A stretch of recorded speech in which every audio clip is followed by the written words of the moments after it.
Halo, selamat datang di Jaga Channel. Untuk para broster-broster sekalian nih, kita hari ini kedatangan tamu yang spesial. Hari ini tuh ada wawancara eksklusif dengan orang tua dari salah satu tersangka prank sembako sampah.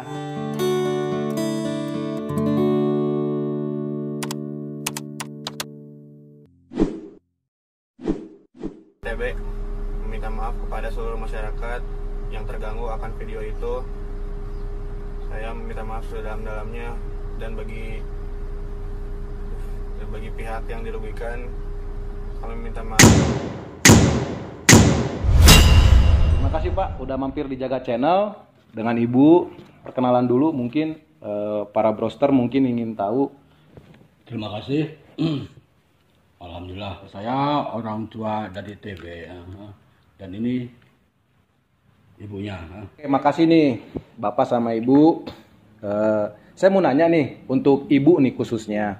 Sebagai orang tua yang melahirkan dan membesarkan anak yaitu TB, karakter dan sifat TB di mata Ibu deh sebagai orang tua yang melahirkan TB itu seperti apa sih Bu?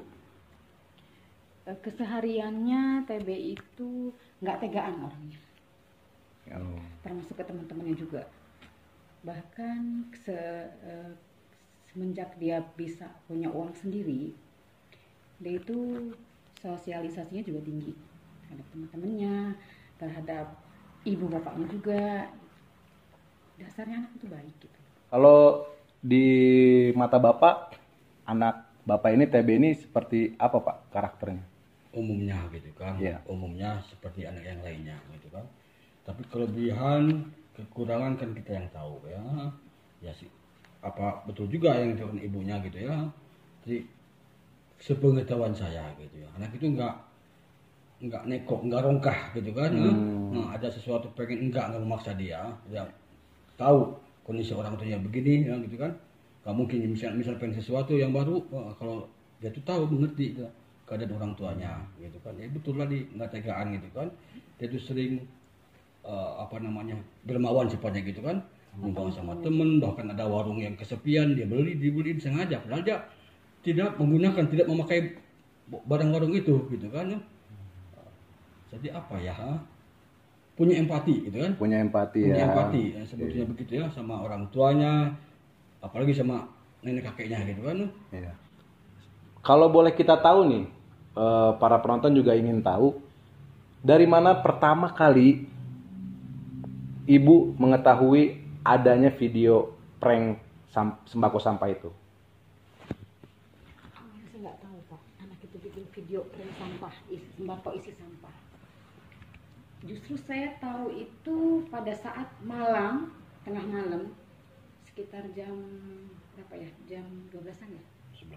Jam 11 jam 12 malam, ada anggota ada seseorang dari RW, ketua pemuda atau apalah gitu. Bu katanya, itu ibu dipanggil ke Pak RW. Hah, ada apa lagi nih, berantem kali ya anakku ya? Kan Bu, pokoknya ibu ke Pak RW aja. Kan saya perkiraan saya tuh anak saya tuh berantem, ada selek sama teman-temannya. Jadi tahu bikin sembako prank sampah itu ya pada saat malam itu Pak. Kalau Bapak sendiri tahu video itu pertama kali dari mana Pak? Dari sama pemberitahuan dari Oh, para pemuda gitu para kan. pemuda di Di rumah ya, sekitar, sekitar lingkungan rumah ya. Bahwa Oke. ada apa, saya bilang gitu kan ya, Bapak sebaiknya ke sana aja gitu kan ya, di sana tidak ada menunggu banyak katanya. Nah, itu kalau boleh kita tahu nih, Ibu lihat nggak video itu pada saat diberitahu oleh pemuda yang ada di sekitar lingkungan rumah? Begitu saya datang di rumah Pak RW, baru saya tahu isi video itu. Bagaimana perasaan Ibu melihat video itu? Kaget, shock saya juga. Kenapa kok ada video kayak gini ya? Kapan kejadiannya? Saya kan nggak tahu Pak. Terus kalau Bapak lihat juga nggak video itu Pak? Saya lihat video di rumah Pak RW juga gitu ya, pas kumpul-kumpul. Jadi saya mengerti gitu kan. Saya sangat terpukul dan menyesalkan gitu kan, sampai kejadian gitu seperti ini gitu kan. Ya mungkin juga pikiran anak seusia dia gitu kan, ya mungkin karena banyak penasaran mungkin ya, dikirain itu tidak ada namanya aturan gitu kan. Yang saya tahu ya aturan Pak ya, aturan dia itu salah gitu Pak ya, dia itu tidak mengerti ke sana gitu, aturan itu berseberangan dengan hukum gitu Pak ya. Nah, lalu muncullah berita baru di situ bahwa TB itu menyerahkan diri ke pihak kepolisian, ya kan? Nah, ini kalau boleh kita tahu lebih dalam lagi nih Bu, itu bagaimana sih sampai orang tua bisa menyerahkan anaknya?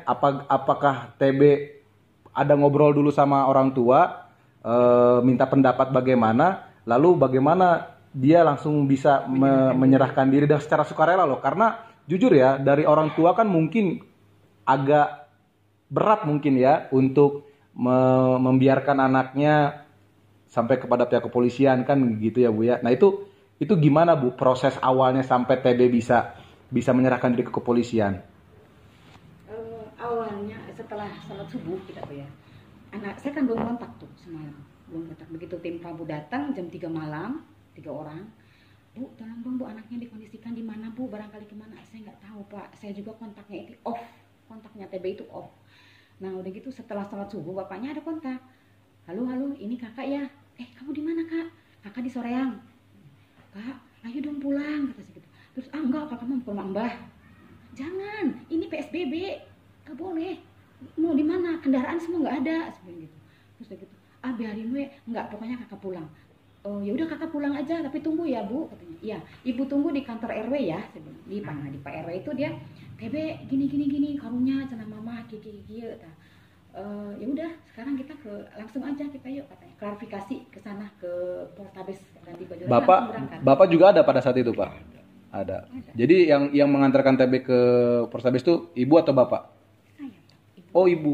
Oh jadi bapak pada saat itu? Saya kerja. Kan ada janji dengan pekerjaan. Oh bapak ada kerja ya. Lalu bagaimana perasaan ibu setelah mengetahui dan perasaan bapak juga? Bagaimana perasaan kalian berdua ini mengetahui, mendengar bahwa aduh anak saya bakal ditahan nih? Dari ibu dulu deh. Perasaan saya tuh yang nganter ya Pak. Wah, sedih Pak, sedih. Udah gitu, kok beneran ya? Ya udah, bahkan TB-nya itu ngakui, ya udah Bu, nggak apa-apa sih. Sekarang besok nanti ibu bawain baju kakak ya, katanya gitu. Oh ya udah, kakak gimana ya? Bahkan saya minta maaf sama anak saya gitu ya. Apa ya? Minta maaf. Kak, maafin ibu ya. Ibu selama ini salah, nggak bisa mendidik kakak dengan baik. Padahal enggak kata kakak tuh.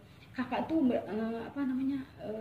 udah dikasih tahu sama ibu berkali-kali, cuman kakak ini nggak denger gitu. Kata-kata dari ibu. Ya udah maafin ibu ya. Kamu sabar ya, tenang. Ada ibu. Nggak apa-apa katanya, nggak apa-apa. Emang ini salah kakak katanya gitu. Waktu bapak tahu anak bapak jadi tersangka, gimana perasaan bapak? Saya kesal Pak ya, kecewa gitu Pak ya. Tapi saya juga sadar gitu Pak ya, kita hidup ini di Indonesia gitu Pak ya, yang ada aturannya gitu kan. Saya juga minta pendapat sama anak gimana nih ya. Saya juga tahu karakter anak saya. Anak saya itu nggak mungkin jadi pengecut. Saya ajakin begitu. Kamu laki-laki gitu Pak. Laki-laki harus bertanggung jawab dengan perbuatannya ya. Semula juga di rumah juga sebelum berangkat udah bilang begitu. Aku kesatria ya, nggak bakal saya menghindar gitu masalah ini. OTB ngomong seperti itu? Iya. Waktu di rumah sebelum penyerahan itu kan, kau pikirkan lagi gitu kan, mau kabur mau gimana gitu. Kabur nyusahin keluarga, terutama ibu kamu gitu kan. Lu lihat ibu kamu nangis terus. Enggak gitu ya. Aku tanggung jawab. Insya Allah ada arti kebaikan gitu buat saya gitu kan. Selalu akan ada hikmah ya di balik dari ini ya. Nah itu terus gimana nih Pak Bu? Tanggapan lingkungan di sekitar terkait dengan kasusnya prank sembako sampah ini. Ada sebagian masyarakat yang pro dan kontra juga. Tapi alhamdulillah begitu saya tahu menyerahkan anak saya atau TB ini dibawa langsung ke kantor kepolisian. Hanya sekedar klarifikasi aja. Ya niat awalnya klarifikasi. Awalnya klarifikasi aja, ayo Kak, gitu. Semangat, ayo. Tahu sih mereka juga. Banyak yang yang pro juga sama TB ini.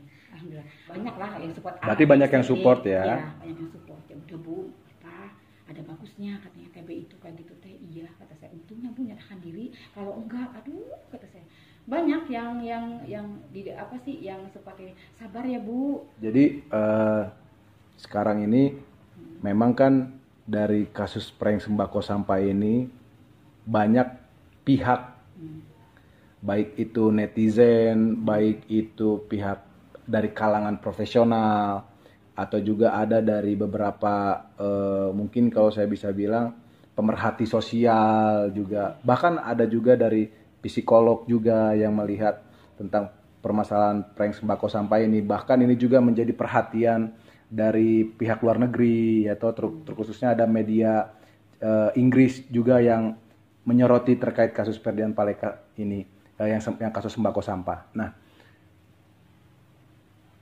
hikmah apa Bu? Hikmah apa yang bisa Ibu terima khusus sebagai orang tua melihat anak Ibu menjadi pelaku juga di dalam kasus prank sembako sampah ini? Hikmah apa yang Ibu Hikmah dapat? yang saya dapatkan, TB ini pasti jadi lebih baik lagi. Lebih baik lagi ya. Mungkin ini suatu hidayah bagi saya. Tanda memang untuk apa? Memang anak ini untuk diperingatkan untuk jadi baik. Nah ini. Hey, kalau dari Bapak, hikmah apa Pak yang? Insya Allah di balik ini pasti saya yakin sama Allah, pasti ada kebaikan di balik ini gitu ya. Amin. Ya saya bilang hidayah mungkin. Iya. Cuma caranya begini ya. Ya Tuhan ngasih itu hidayah. Caranya lain ya Pak ya. Saya terima itu. Saya berterima kasih ya. Ini merupakan pembelajaran guru yang sangat berharga gitu kan, insya Allah. Karena ada juga pepatah yang menyampaikan the best teacher is experience. Guru yang terbaik adalah pengalaman Pak ya. Betul. Gitu. Oke, baik. Kami berterima kasih untuk Ibu, untuk Bapak waktunya. Kami juga berharap supaya permasalahan hukumnya bisa segera selesai. Amin. Dan kita juga berharap dari kasus prank sembako sampah ini, anak Ibu khususnya, anak Bapak juga, TB bisa jadi lebih bijaksana dalam melakukan hal-hal di kemudian hari. Baik, sekian dari kami para Broster. Terima kasih. Jangan lupa subscribe, like, comment, and share. Thank you.